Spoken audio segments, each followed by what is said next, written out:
Halo semuanya, selamat datang di channel yang tidak layak untuk dihina ini. Sebelum kita mulai, atur posisi santainya, bakar rokoknya, seruput kopinya, dan mari kita berhayal.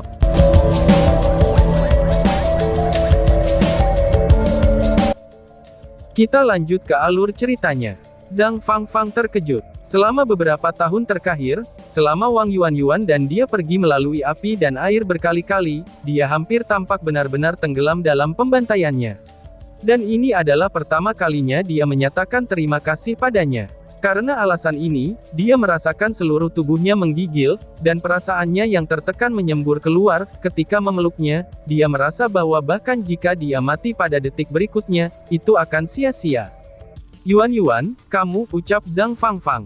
Wang Yuanyuan tidak menentang untuk membiarkannya memeluknya, dan perlahan-lahan menutup matanya.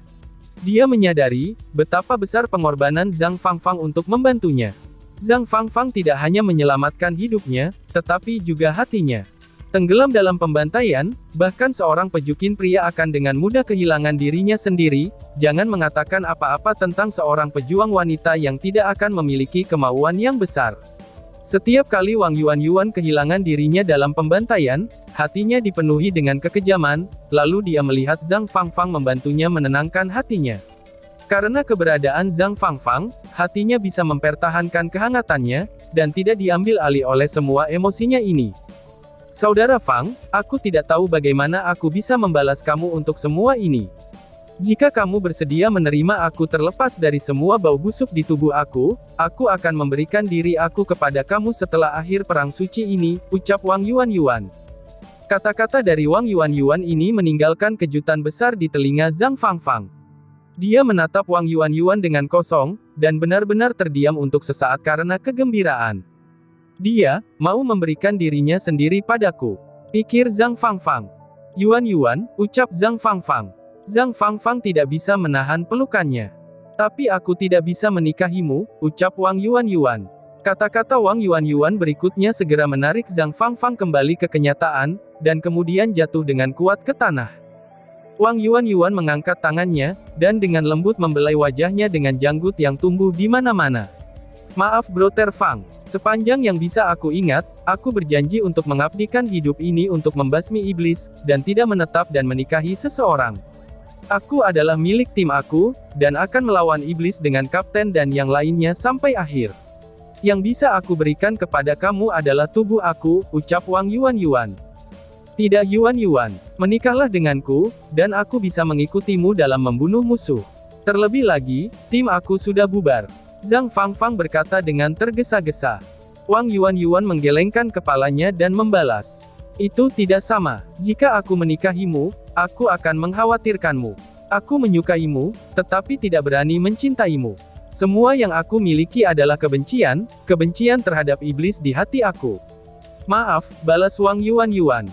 Zhang Fangfang menatapnya dengan wajah kosong. Melihat air mata mengalir di wajahnya, dia tidak merasakan dendam terhadapnya, hanya merasakan sakit untuknya, dan membuatnya sulit baginya untuk bernapas. Cerita berpindah ke pas gunung 10.000 binatang. Terletak di antara gunung-gunung di selatan, timur, dan tenggara, ini adalah lokasi markas kuil jiwa. Kota Odin, tempat Long Haoshen tinggal ketika ia masih muda, itu sangat dekat dengan pas gunung 10.000 binatang ini. Selama tahun pertama Perang Suci, yang mengalami kerusakan terendah dalam 6 kuil besar adalah wilayah gunung 10.000 binatang. Mengandalkan torrents panggilan, mereka menangkis serangan iblis satu demi satu, sambil membawa dukungan ke sisi Priest Temple yang paling terbebani di Southern Mountain Pass. Di kedalaman kuil jiwa, di dalam ruang heksagonal adalah seorang gadis yang elegan, yang sedang duduk bersila. Ini adalah ruang bawah tanah yang sangat aneh. Lingkaran desain dekoratif yang aneh terlihat di sekitarnya. Hal yang fantastis adalah, bahwa semua desain ini diukir dengan sangat cermat. Jika seseorang memperhatikan dengan seksama saat mengamatinya, dia akan melihat bahwa semua patung ini mewakili binatang ajaib. Di ruangan 100 meter persegi ini, jumlah patung binatang ajaib hampir tak terhitung jumlahnya. Dan keindahan luar biasa dari desain dekoratif ini, itu terkait erat dengan faktanya, bahwa banyak kristal binatang ajaib yang tergabung dalam patung-patung ini. Kristal-kristal ini memenuhi ruangan, seperti karpet besar yang terbuat dari permata. Cahaya putih lembut melonjak dari langit. Ketika itu berputar di sekitar gadis itu, orang bisa melihat beberapa gerbang cahaya di tengah-tengah sinar cahaya putih ini. Ekspresi di wajah gadis itu sangat hikmat dan tenang, dengan perasaan suci untuk itu. Dia dibalut gaun putih dengan desain dekoratif yang mirip dengan tanah di atasnya, dan juga disulam dengan banyak binatang buas bersulam. Padahal, jumlah permata yang tergabung di dalamnya agak sedikit. Beberapa hal kecil ini tidak dapat dibandingkan dengan sejumlah besar kristal di tanah. Di gaunnya ada 7 permata, semuanya tidak berwarna dan transparan yang tergantung di bagian belakang pakaiannya. Memisahkan di kedua sisi kerahnya, mereka membentuk bentuk melingkari pinggangnya. 7 kristal transparan ini menghasilkan pantulan yang kuat dari ruangan ini, dan menyebarkan semacam undulasi transparan yang fantastis. Jika beberapa petinggi dari kuil jiwa hadir, mereka pasti akan sangat terkejut karena gaun yang dikenakan oleh gadis itu sangat penting bagi kuil jiwa, yang dekat nilainya dengan singgasana ilahi di mata kuil kesatria. Saint Spirit Robe. Ini adalah alat ilahi asli yang diturunkan sejak ribuan tahun oleh kuil jiwa. Adapun antesedennya, itu dibuat dari kristalisasi darah jantung kekuatan besar dari beberapa generasi kuil jiwa. Pada Saint Spirit Robe ini ada sekitar 108 pelet jiwa, yang diakumulasikan oleh kuil jiwa lebih dari 5.000 tahun, dan baru saja selesai dibuat 1.000 tahun yang lalu. Alat ilahi yang asli ini, juga merupakan satu-satunya alat ilahi di tangan kuil jiwa. Proses pembuatannya menggunakan jus sumsum dari 1080 binatang ajaib. Itu direndam dalam beberapa logam khusus untuk dibuat menjadi fleksibel dan keras hingga batasnya, sebelum menyerap jiwa 1080 binatang ajaib hingga melahirkan gaun ini. Pelet jiwa yang bertabur pada gaun ini, adalah keberadaan khusus yang diproduksi oleh para summoner dari kuil jiwa. Summoner akan selamanya hanya memiliki satu rongga spiritual, dan hanya panggilan lainnya yang mampu meningkatkan jumlah rongga spiritual mereka dengan terus mendapatkan energi spiritual, dan menghasilkan dorongan kekuatan mereka. Faktanya, bahwa mereka hanya memiliki satu rongga spiritual, itu membuatnya jauh lebih sulit bagi mereka untuk berkultivasi daripada panggilan lainnya. Melalui penelitian dari banyak leluhur, sebuah cara alternatif ditemukan, metode penanaman yang luar biasa, yang disebut mantra produksi pelet energi spiritual. Melalui metode ini, energi spiritual dapat secara bertahap dipadatkan untuk disimpan dalam tubuh. Ini tidak hanya akan membantu proses pemurniannya, tetapi juga memungkinkan untuk meningkatkan batas energi spiritualnya hingga mencapai hasil pemberdayaan kultivasi mereka. Produksi pelet spiritual pertama selembut kapas, dan akan datang dengan peningkatan terus-menerus dari budidaya seseorang, menjadi lebih kencang dan lebih kencang lagi, hingga menjadi dekat dengan permata. Tetapi untuk mencapai tingkat seperti itu tanpa penghancuran pelet, seseorang perlu mencapai setidaknya tingkat ke-9 kultivasi. Dan ketika pemanggil dari tingkat ke-9 mati, pelet spiritual mereka dibiarkan seperti kristal magis iblis. Dengan kata lain, jubah Saint Spirit yang dikenakan oleh gadis ini terbuat dari 108 pelet spiritual leluhur. Jangan mengatakan apa-apa tentang iblis, bahkan kelima kuil lainnya tidak tahu keberadaan jubah roh suci ini. Sejak hari itu dibuat, alat ilahi ini belum ditampilkan. Alasannya sederhana, karena tidak ada yang bisa mendominasi. Pelet spiritual yang ditinggalkan oleh 108 kekuatan dari tingkat ke-9, itu adalah milik kuil jiwa. Hanya kekuatan menakutkan apa yang akan keluar dari konvergensi energi spiritual mereka. Meskipun itu dibuat satu dengan jiwa-jiwa dari 1080 binatang ajaib dan menjadi jauh lebih lembut, kekuatan dan tingkat menakutkan yang diperoleh oleh energi spiritual yang dilepaskan bahkan membuat kekuatan besar dari tingkat ke-9 tidak dapat mengendalikannya. Sejak 1000 tahun yang lalu, kuil spiritual telah mencoba banyak cara, tetapi tidak pernah berhasil memanfaatkan jubah jiwa suci. Oleh karena itu, alat ilahi ini tetap tersembunyi di bagian terdalam dari kuil jiwa. Hanya generasi-generasi berikutnya dari para pemimpin, dan pemimpin bait suci yang mengetahui tentang keberadaannya. Situasinya hanya menjadi sedikit lebih baik, dan sedikit lebih dari 20 tahun yang lalu. Melalui ribuan tahun penelitian terakhir, kuil jiwa menemukan bahwa untuk menyingsingkan jubah jiwa suci ini, tidak hanya kekuatan energi spiritual yang dibutuhkan, tetapi juga untuk mendapatkan persetujuannya. Hanya seseorang yang bisa mencapai tingkat keintiman yang sangat tinggi dengan binatang buaslah yang bisa mendapatkan berkah dari jubah Saint Spirit.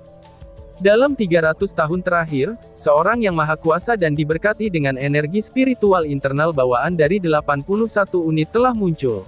Setelah dia menjadi kepala kuil jiwa, dan memberikan penghormatan kepada jubah jiwa suci ini, dia mendapatkan tanggapan darinya. Pada saat ini, jubah jiwa suci mengeluarkan cahaya redup dan aura yang sangat ramah padanya. Kepala kuil ini mencoba mengenakan jubah Saint Spirit, dan akhirnya berhasil. Tetapi pada saat ujiannya, dia mengetahui bahwa dia hanya mampu menampilkan sepertiga dari kekuatan jubah jiwa suci ini. Dengan kata lain, dia tidak mendapatkan persetujuan yang cukup tinggi dari Saint Spirit Robe. Tetapi bahkan dengan cara ini, kekuatan yang diperlihatkan oleh Saint Spirit Robe sudah melebihi banyak kelas persenjataan epik. Setelah datang ke refleksi hati nurani, kepala kuil menolak dengan susah payah untuk dorongan hatinya, dan memutuskan untuk mengembalikan jubah jiwa suci ini ke kuil, dan tidak menggunakannya di medan perang. Sejak saat itu, kuil spiritual memiliki aturan lain. Bahwa semua pemanggil dari tingkat ke-6 atau di atasnya, itu harus memberi penghormatan kepada jubah suci ini. Tentu saja, jubah suci ini disembunyikan dalam patung 10.000 binatang buas. Menggunakan metode seperti itu untuk mencari summoner yang mencapai tingkat persetujuan yang lebih tinggi dari jubah suci, adalah upaya yang sia-sia, tetapi sebenarnya, itu ternyata cukup efektif. Dalam 300 tahun terakhir, lebih dari selusin pemanggil berhasil menggerakkan Saint Spirit Robe. Tanpa terkecuali, semua dianugerahi energi spiritual internal bawaan yang agak tinggi. Namun sayangnya, tak satu pun dari mereka akhirnya berhasil mengenakan jubah ini. Lebih dari 20 tahun yang lalu, pada saat seorang pemanggil wanita memberikan penghormatan pada Saint Spirit Robe ini, sebuah adegan ajaib mengikuti. The Saint Spirit Robe melepaskan cahaya gemilang yang belum pernah terlihat sebelumnya, dan segera, pemanggil itu diambil sebagai makhluk surgawi, dan segera ditekan oleh pemimpin pelengkap kuil untuk tetap berada di kuil. Pemanggil perempuan ini, dan kepala bait suci, serta kepala pelengkap berbagi hubungan yang luar biasa. Dia adalah menantu dari kepala kuil spiritual, yaitu Chen Hongyu, dan kepala pelengkapnya, San Sui. Ketika Chen Hongyu mengetahui bahwa menantunya mampu merangsang jubah suci hingga sedemikian rupa, tanpa perlu mengungkapkan kejutan yang menyenangkan ini, ia segera mengambil keputusan bersama dengan istrinya, San Sui, untuk membiarkannya menjalani persidangan yang sesuai dengan jubah suci itu. Tapi kegembiraan mereka sebelumnya, itu dengan sangat cepat tenggelam dalam kekecewaan.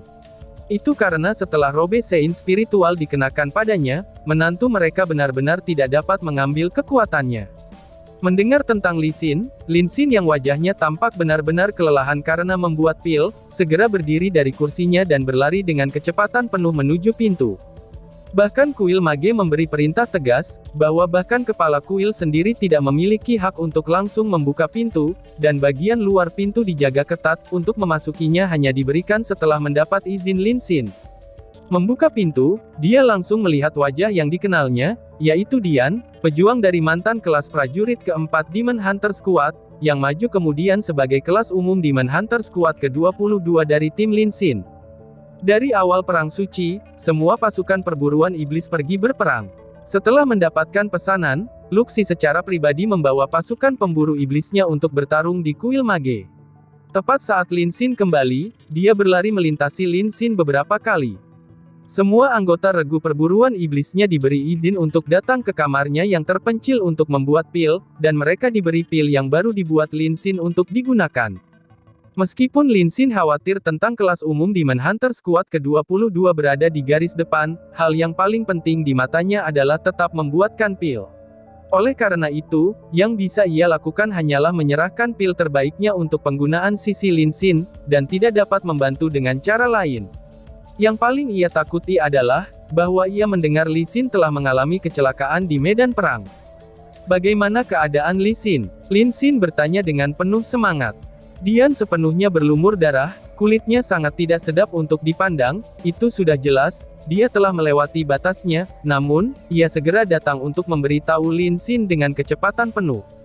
Dari sini, jelas bahwa suatu kecelakaan besar telah terjadi.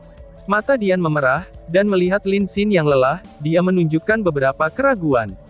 Mengepalkan giginya, dan dia masih berbicara tentang masalah ini. Para bajingan iblis baru saja meluncurkan serangan, dan untuk melindungi tim, wakil kapten menghentikan musuh dalam upaya habis-habisan, dan dia, ucap Dian. Apa yang terjadi dengannya? Mengapa kamu tidak cepat-cepat memberitahuku? Tanya Lin Xin sambil meraih bahu Dian yang jauh lebih berotot, dan hampir akan menyemburkan api kemarahan dari matanya. Dian menghela nafas panjang sebelum menjawab. Lin Xin, kamu harus tetap tegar. Lengan kiri wakil kapten dipotong oleh iblis. Dia menjalani perawatan darurat. Meskipun kapten menyelamatkan hidupnya, aku takut lengan kirinya, jawab Dian. Mendengar itu, Lin Xin merasakan otaknya mendengung, dan seolah-olah akan meledak. Bulu-bulu di sekujur tubuhnya langsung berdiri, dan lengannya yang meraih bahu Dian itu, sebenarnya menyebabkan seluruh zirahnya menjadi berantakan. Melalui penggunaan pil pondasi tubuh hutan boa, energi spiritual eksternalnya mencapai tingkat yang cukup besar. Di bawah dorongan emosinya, kekuatannya sudah cukup untuk menyebabkan baju besi di Glorious Tier menjadi berisik. Di mana dia? Bawa aku padanya dengan cepat. Teriakan Lin Xin tampak dekat dengan lolongan. Dian mengangguk, kemudian berbalik dan berlari. Lin Xin mengikuti dengan tergesa-gesa, dan berlari dengan kecepatan tinggi. Tempat Lin Xin membuat pil-pilnya terletak di kedalaman kuil mage. Jarak yang memisahkannya ke garis depan cukup besar, tetapi dia tampaknya tidak mempertimbangkan fakta itu, dan hanya mengikuti Dian dengan kecepatan penuh. Siapa yang berani melukai Xin Er? Siapa iblis bajingan itu? Sambil berlari, Lin Xin bertanya pada Dian dengan nada penuh dendam. Dia menjawab, itu adalah iblis berbilah ganda emas, yang tiba-tiba melancarkan serangan menyelinap ke arah kapten dari luar. Wakil kapten awalnya dalam pertempuran dengan musuh yang kuat, tetapi pada saat bencana, dia melangkah maju dengan berani dan berdiri di depan iblis berbilah ganda emas dengan mengorbankan tangannya sendiri. Saat terluka, dia menyingkirkan bajingan itu, tetapi lengannya, jawab Dian. Lin Xin hanya merasakan lonjakan nyeri yang tajam memenuhi hatinya sepenuhnya. Bagi seorang kesatria, baik itu Guardian Knight atau Knight Retribusi, senjata itu merupakan hal yang sangat penting. Sebagai kesatria retribusi, kehilangan lengan bagaikan kehilangan setengah dari kekuatannya pada Li Xin. Bagaimana mungkin dia bisa menanggungnya mengingat sifatnya? Saat mereka berdua bergegas secepat mungkin, sekelompok orang berlari ke mereka dengan cepat. Bukankah itu semua orang dari pasukan perburuan iblis ke-22? Lonjakan cahaya keemasan terus berkilauan, saat Han Daoxi dan Yi Jun mengangkat tandu. Penyihir yang terus menerapkan sihir penyembuhan adalah Luxi, tetapi kedua matanya merah darah, dan wajahnya terlihat tidak sedap untuk dipandang. Xin Er, Lin Xin berteriak keras sambil mengambil langkah demi langkah, dan benar-benar mendorong Luxi di dekatnya saat dia melemparkan dirinya di depan tandu. Meskipun dia sudah menebak bagaimana situasi Li Xin saat ini, pada saat dia melihatnya secara nyata, air mata jatuh dari matanya di luar kendalinya. Bahu kiri Li Xin terpotong dari akarnya, dan lengannya yang terputus ada di sampingnya. Itu tidak hanya terputus dan terpotong, tetapi lengan kirinya terlihat digunakan untuk menahan serangan musuh, pergelangan tangannya benar-benar patah. Lengannya yang sudah terpisah menjadi dua, itu membuatnya pucat setelah melihat pemandangan itu. Kehilangan darahnya sudah berhenti, tetapi wajah Li Xin seperti selembar kertas, dan matanya hitam pekat. Fluktuasi energi spiritual di sekitarnya sangat lemah, dan armornya sangat rusak. Dari sini bisa dilihat, betapa putus asa pertempuran sebelumnya. Lengan kanannya masih erat menggenggam pedang yang berat, dan tidak mau melepaskannya. Xin Er, ucap Lin Xin. Lin Xin mengeluarkan sebotol pil, lalu memasukkannya ke dalam mulutnya sendiri, sebelum mengirimkannya ke mulut pucat Li Xin dan membiarkan cairan dari pil ini masuk. Lin Xin tidak kehilangan kesadarannya, dia masih benar-benar terjaga. Melihat Lin Xin, dia memaksakan diri untuk tersenyum. Idiot, mengapa kamu berada di sini? Tempat ini sangat dekat dengan garis depan, itu sangat berbahaya, ucap Li Xin. Berbahaya, lihat dirimu, bagaimana mungkin aku tidak datang? Kamu idiot, balas Lin Xin. Setelah mengatakan semua ini, Lin Xin dengan kasar berbalik, dan meraih gaun Luxi dari depan. Apakah kamu seorang pria bajingan? Memiliki seorang gadis berdiri dan melindungimu. Apakah kamu tidak berjanji pada dirimu sendiri untuk menjaga Xin Er dengan baik? Bajingan, teriak Lin Xin. Melihat warna merah darah Lin Xin yang menyembur keluar, Luxi tidak menunjukkan kesulitan apapun. Membiarkan dirinya didorong, wajahnya sangat tersiksa. Jika itu mungkin, dia lebih suka menjadi orang yang berbaring di tandu untuk menjadi dirinya sendiri daripada Lee Sin. Semuanya terjadi begitu cepat, ketika Gold Dual-Bladed Demon yang berbahaya melakukan serangan menyelinap ke arahnya dari samping, itu sudah tidak ada waktu baginya, dan Luxi adalah Priest belaka. Lin Sin, tenanglah. Lee Sin menatapnya dengan marah sambil berkata. Dengan cepat melepaskan tangan Luxi, dia kembali ke sisinya. Dengan hati-hati meraih lengannya, dia menyatakan, Lee Sin, jangan sedih. Tidak peduli berapapun biayanya, aku akan membantu kamu memulihkan tangan kamu, ucap Lin Sin, mengeluarkan air mata dengan deras. Ini adalah pertama kalinya ia dihadapkan dengan rasa sakit seperti itu. Dia tiba-tiba menyadari betapa tidak berdayanya dia. Untuk tidak mampu bahkan melindungi seorang gadis lajang, jangan mengatakan bagaimana dia akan menjelaskan hal-hal itu kepada Long Hao Shen, bahkan hatinya sendiri tidak dapat menerima itu. Lee Sin berkata dengan lemah. Bukan apa-apa, anggota pasukan kelas umum tidak akan mati dalam pertempuran, dan terlebih lagi aku masih belum mati. Aku akan tetap kuat. Dengan tangan aku yang lain, aku masih bisa terus membunuh iblis, ucap Lee Sin. Setelah mengatakan ini, dia tidak bisa menahan kesadarannya lebih jauh, matanya tertutup dan dia pingsan di atas tandu.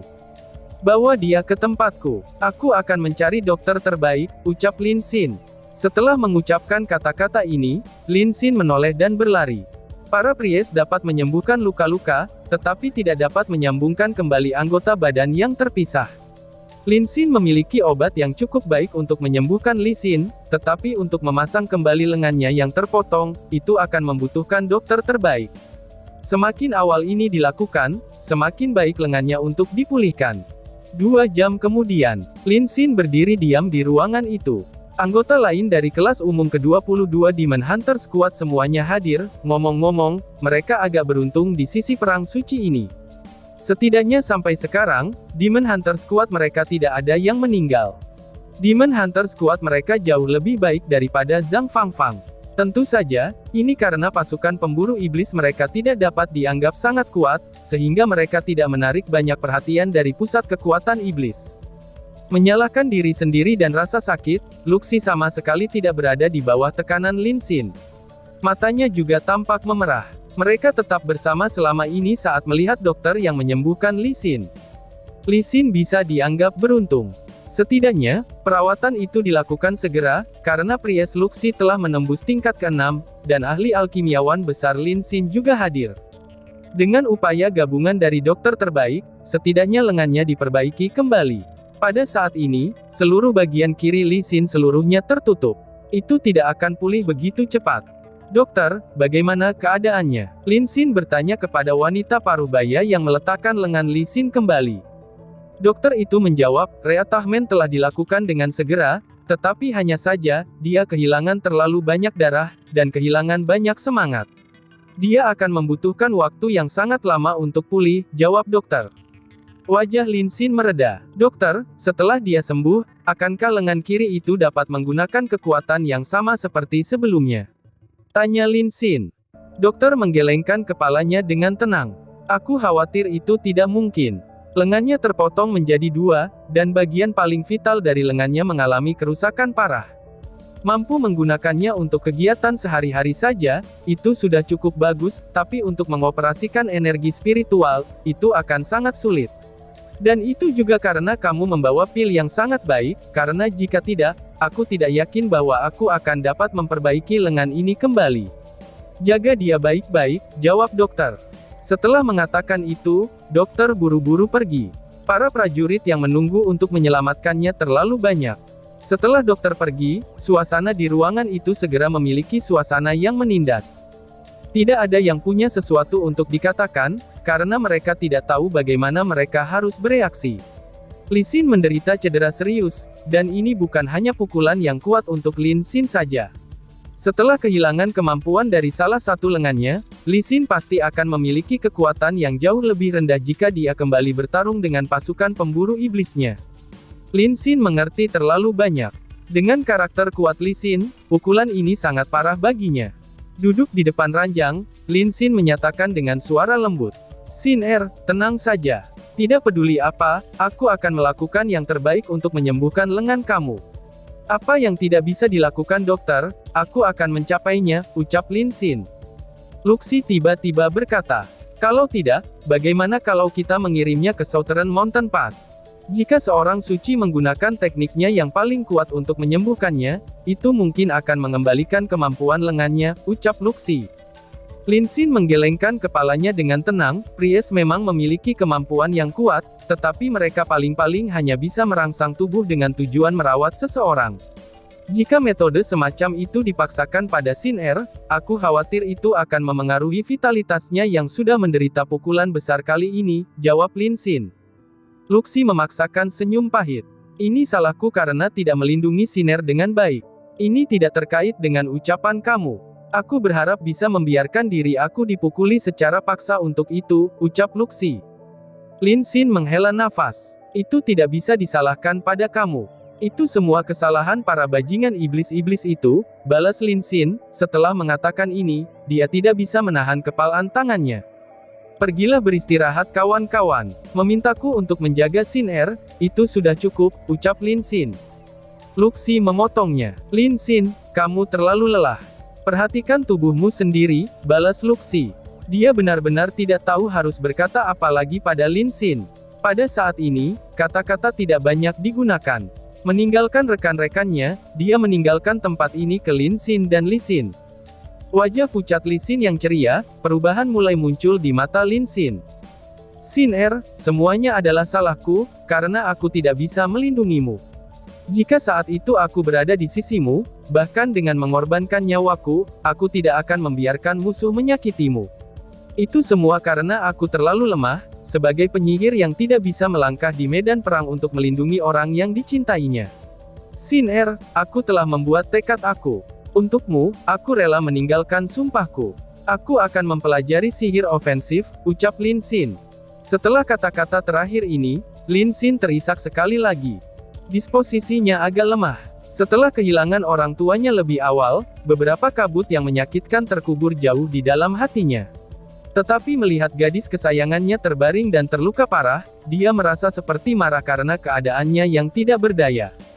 Dia berpikir, jika aku mendapatkan kekuatan besar, kekuatan ofensif yang memungkinkan aku untuk bertarung bersama dengannya di medan perang, bahkan jika hasil akhirnya tidak dapat diubah, aku setidaknya akan mati bersama dengan kekasihku. Mungkin ini adalah pikiran yang mengisi ayah pada saat dia meninggal oleh mantra itu, dan ibu mungkin tidak pernah menyesal. Setidaknya, mereka telah mati bersama, pikir Lin Xin. Xin Er, aku tidak akan tetap lemah lagi. Aku akan menyerang tanpa keraguan, dan tidak takut sihir ofensif lagi. Aku akan mempelajari serangan yang paling kuat dan menggunakannya untuk mengalahkan musuh, untuk melindungi kamu, orang yang paling aku cintai, ucap Lin Xin. Langit tertutup rapat oleh awan gelap. Bau darah pekat menempel di udara. Pas Gunung Selatan. Secara umum, kekuatan ini adalah yang terlemah untuk melewati Gunung 6 Kuil Besar. Para Priest memiliki kemampuan penyembuhan yang kuat, tetapi serangan adalah titik lemah mereka pada akhirnya. Selain itu, kultivasi bagi seorang Priest jauh lebih sulit daripada panggilan lainnya. Inilah alasannya, mengapa para Priest peringkat tinggi jauh lebih sedikit daripada para pejuang peringkat tinggi dari kuil lain. Jika bukan karena penguatan tanpa gangguan yang dikirim oleh 5 kuil besar aliansi lainnya untuk membantu mereka, Southern Mountain Pass sudah lama bisa ditembus. Saat itu, ketika kelompok Long Hao Shen hadir di sini, bukankah Southern Mountain Pass dapat ditembus pada waktu itu? Di perbatasan Southern Mountain Pass sebagian besar adalah kekautan besar dari 5 kuil besar lainnya. Iblis sebelumnya meluncurkan beberapa serangan kejutan penuh terhadap para Priest. Meskipun operasi ini tidak diragukan lagi akan membuat iblis berakhir dalam keadaan yang menyedihkan dari kerusakan, dan kerusakan yang diderita oleh kuil Priest hanya akan lebih tinggi. Seberapa sulitkah untuk menumbuhkan seorang Priest peringkat tinggi? Namun di medan perang, Priest peringkat tinggi masihlah lemah, dan metode yang mereka miliki untuk bertahan hidup sangat terbatas, serta kemampuan serangan mereka bahkan lebih terbatas. Dan tiba-tiba saja bersambung. Sekian dan terima kasih banyak.